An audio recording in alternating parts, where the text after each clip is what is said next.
राधे राधे, जय श्री कृष्ण। वैदिक ज्योतिष विज्ञान की पाठशाला में आप सभी का स्वागत है और मैं हूं आपके साथ ज्योतिष आचार्य जया सिंह। आज 18 सितंबर 2024 दिन बुधवार।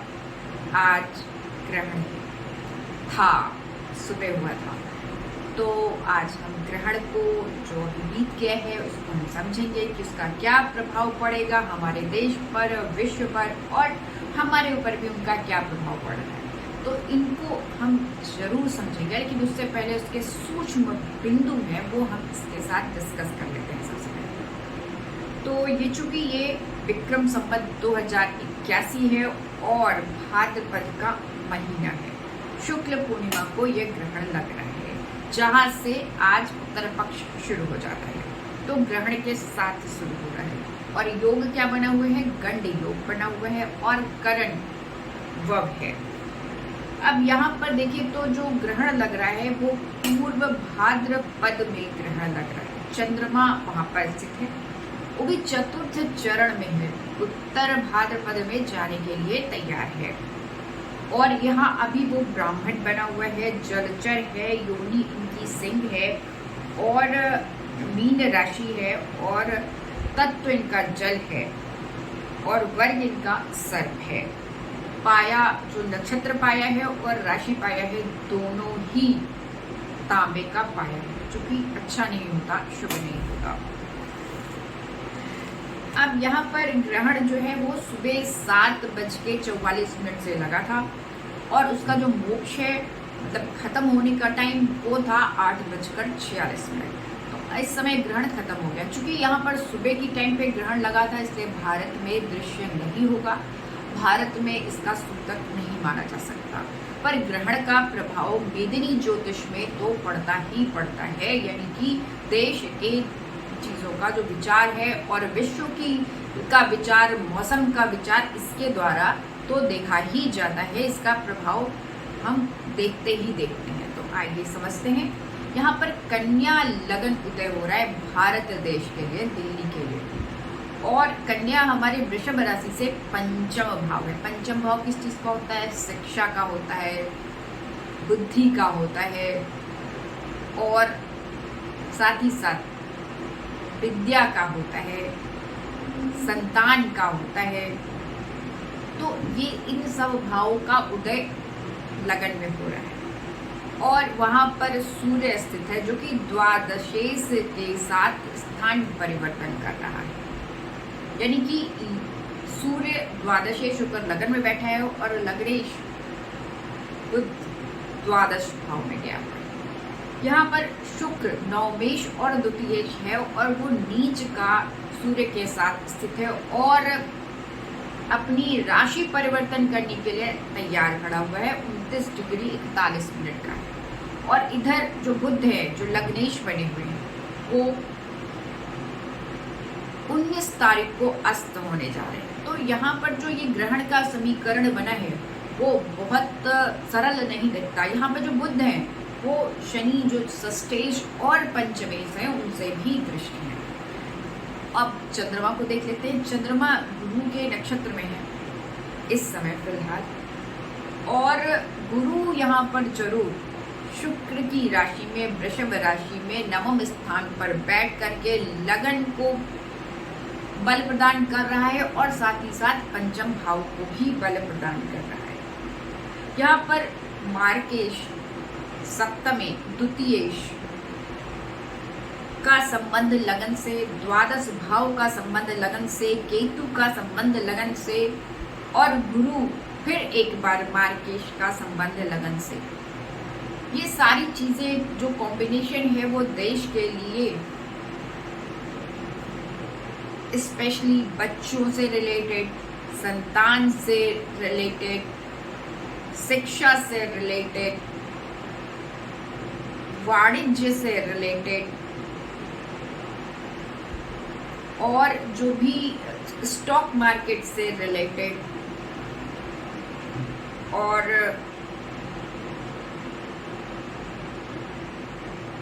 जो यातायात के साधन होते हैं, संचार व्यवस्था होती है, उनसे संबंधित है। और साथ ही साथ यह जो भी जो टीवी, मनोरंजन और न्यूज़ आदि से सीधे सीधे संबंधित है। तो यहाँ पर यह भाव पीड़ा में है, इस भाव में दिक्कत दिख रही है और उसका सीधा संबंध द्वादश भाव से आ रहा है, यानी कि विदेश जो है उसके साथ इनका कनेक्शन बन रहा है, यानी कि विदेशों का प्रभाव इन पर पड़ने वाला है और वो भी बहुत ज़्यादा मात्रा में, जिससे हमारे देश में एजिटेशन या प्रॉब्लम क्रिएट की जा सकती है। क्योंकि यहाँ पर शनि पंचमेश भी हैं और षष्ठेश हैं, वक्री हैं, उनसे बुध लग्नेश दृष्ट है, जो कि यहाँ पर इस प्रॉब्लम को बढ़ाता दिखाता है। यही नहीं, यहाँ पर जो मंगल है वो आद्रा नक्षत्र में, राहु के नक्षत्र में बैठा हुआ है और लेकिन दसम भाव में है। दसम भाव का मंगल बहुत अच्छा माना जाता है, पर यहाँ पर जो मंगल है वो क्या है, तृतीयेश है और अष्टमेश है और दसम भाव में बैठा है। तो यहाँ पर इन 6 महीनों में या 3 महीनों में तो विशेष तौर पर यह दिखाता है कि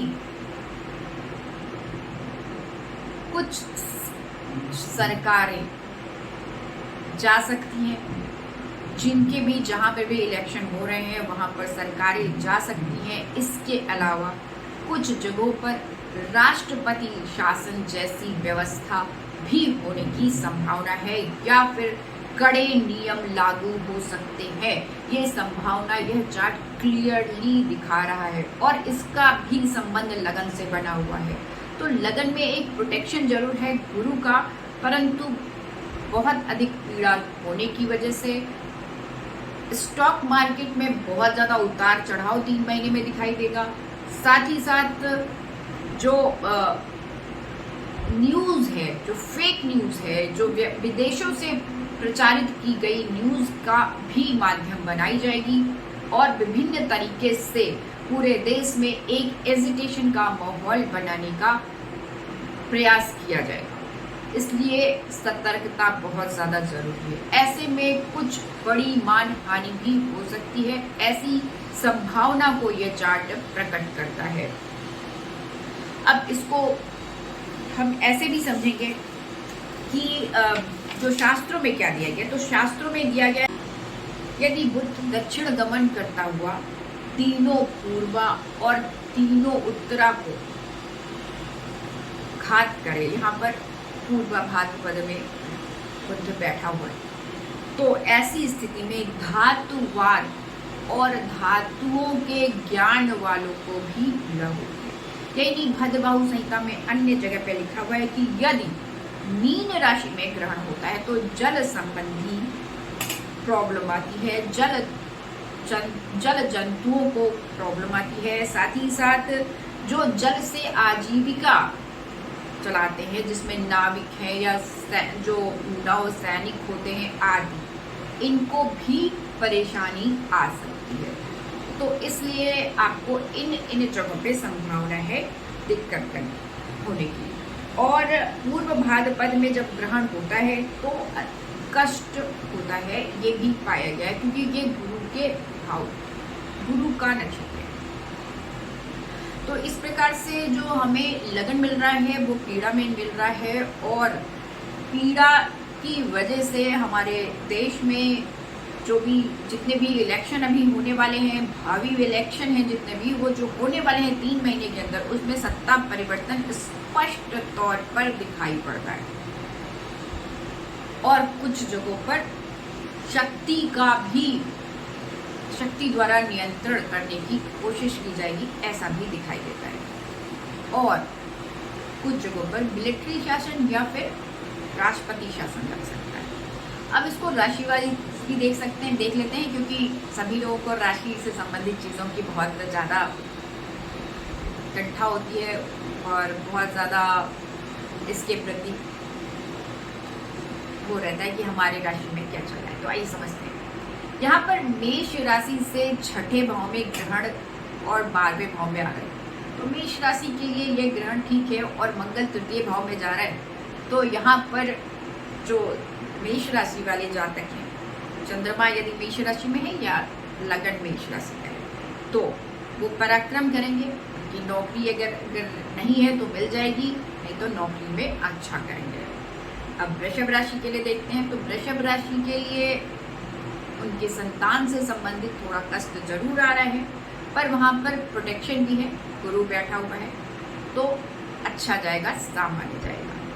मिथुन राशि के लिए, मिथुन राशि का जो बुध है वो तृतीय भाव में गया है अपने से, तो फिर पराक्रम को दिखाता है। मिथुन राशि के अंदर मंगल स्थित है, और यहाँ पर मंगल स्थित होकर के मिथुन राशि वालों को थोड़ा सा गुस्सा और जल्दबाजी करने का, निर्णय लेने की जो दिखा रहा है। कुछ थोड़ा बहुत प्रॉपर्टी से संबंधित कुछ परेशानियां आ सकती हैं, तो कुछ दिन अगर अवॉइड करेंगे, जल्दबाजी नहीं करेंगे, तो आराम से चीजें हो जाएंगी। अब मैं आती हूँ कर्क राशि पर। कर्क राशि का जो चंद्रमा है वो नवम भाव में गए हैं, मीन राशि में गए हैं, तृतीय और जो नवम का एक्सिस है वो राहु, ये ग्रहण की जद में आ रहा है। जो यहाँ पर पॉजिटिव है, सामान्य है, बहुत ज़्यादा दिक्कत नहीं करेगा अगर आप थोड़ी, लेकिन आपको अपने शरीर का ध्यान रखना होगा और पूजा पाठ करते रहना पड़ेगा। अब मैं आती हूँ सिंह राशि पर। सिंह राशि का जो सूर्य है, इसका स्वामी, वो द्वितीय भाव के साथ स्थान परिवर्तन कर रहे हैं, तो धन के योग अच्छे बने हुए हैं। अपने स्वास्थ्य का ध्यान रखें, परिवार में कुछ न कुछ दिक्कतें दिखाती हैं। अब मैं आती हूँ कन्या राशि पर। तो कन्या राशि वाले लोगों के का लगन उदय हुआ है ग्रहण के टाइम में, और वहाँ पर मंगल से पीड़ा भी आ रही है, तो कर्म प्रधान विश्व करी रखा, तो आप तो कर्म की तरफ अपने आप को स्थापित करेंगे, ध्यान रखेंगे, और कम से कम गुस्सा या एरोगेंसी दिखाएंगे या अपनी बात को सिद्ध करेंगे, तो ये अच्छा जाएगा आपके लिए। उसके बाद आ जाती मैं तुला राशि पर। तुला राशि पर यह जो ग्रहण है वो द्वादश भाव में और छठे भाव में जा रहा है, तो ऐसे तो ग्रहण अच्छा है, पर आपके व्यय को बढ़ा रहा है, क्योंकि शुक्र खुद तुला से कन्या में यानी कि अपने से 12वें भाव में गया है, और उसका एकादश के साथ संबंध भी है। तो यहाँ पर कुछ बड़े और मल्टीनेशनल कंपनीज के साथ या अपने स्टेट से बाहर के साथ अगर आप व्यापार करते हैं तो आपके लिए अच्छा रहेगा। अब मैं आ जाती हूँ वृश्चिक राशि पर। वृश्चिक राशि के लिए ये ग्रहण कैसा होगा, तो ये एकादश भाव और पंचम भाव पर ग्रहण पड़ रहा है, और जो लग्नेश है वो अपने से अष्टम में मिथुन राशि में चले गए हैं, तो थोड़ा सा दिक्कत दिखाता है। थोड़ा सा अपने शरीर का ध्यान रखना है आपको, और आपके बहुत सारी चीज़ों में आपको कामयाबी मिलेगी। आप बहुत ज़्यादा मेहनत कर रहे हैं और कुछ चीज़ों में परिवर्तन भी कर रहे हैं। परिवर्तन करना अच्छी बात है, पर शरीर को इग्नोर नहीं करना है, शरीर से संबंधित चीज़ों पर ध्यान रखना है। गैस या वायु विकार की संभावना की अधिकता को प्रकट करता है। आगे मैं आती हूँ धनु राशि पर। धनु राशि पर यह जो ग्रहण है वो चतुर्थ और दसम भाव में पड़ रहा है। आपके कार्य क्षेत्र में काफ़ी वृद्धि होने वाली है और आप मजबूत होने वाले हैं। थोड़ा सा गुस्से पर आपको कंट्रोल रखना है, गुस्सा अनावश्यक आएगा और विचलित करेगा आपको, तो उससे थोड़ा ध्यान रखना है। और साथ ही साथ यहाँ पर धनु राशि का जो स्वामी है वो छठे भाव में चला गया है, तो गुस्से पे संयम रखें, बाकी आपका बहुत अच्छा समय चल रहा है।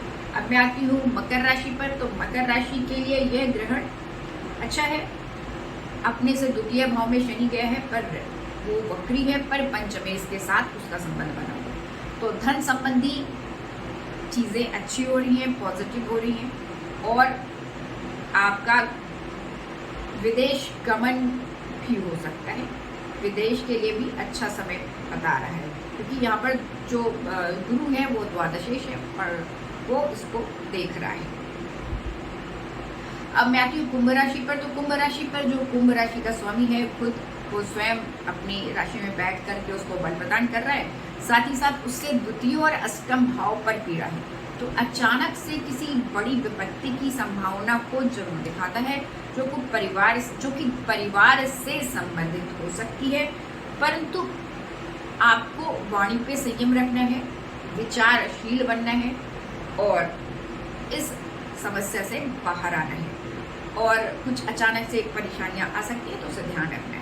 अब मैं आती हूँ मीन राशि पर। मीन राशि पर ही ग्रहण है, पर मीन राशि वालों के लिए उतना दिक्कत नहीं कर रहा है जितना मीन राशि के जो पार्टनर है, यानी कि स्पाउस हैं या आपके जो जीवन साथी, उनके ऊपर समस्या आ रही है। उनको शारीरिक तौर पर थोड़े बहुत कष्ट आ सकते हैं, तो आपको उनका भी ध्यान रखना चाहिए। आज के लिए इतना ही। राधे राधे, जय श्री कृष्ण।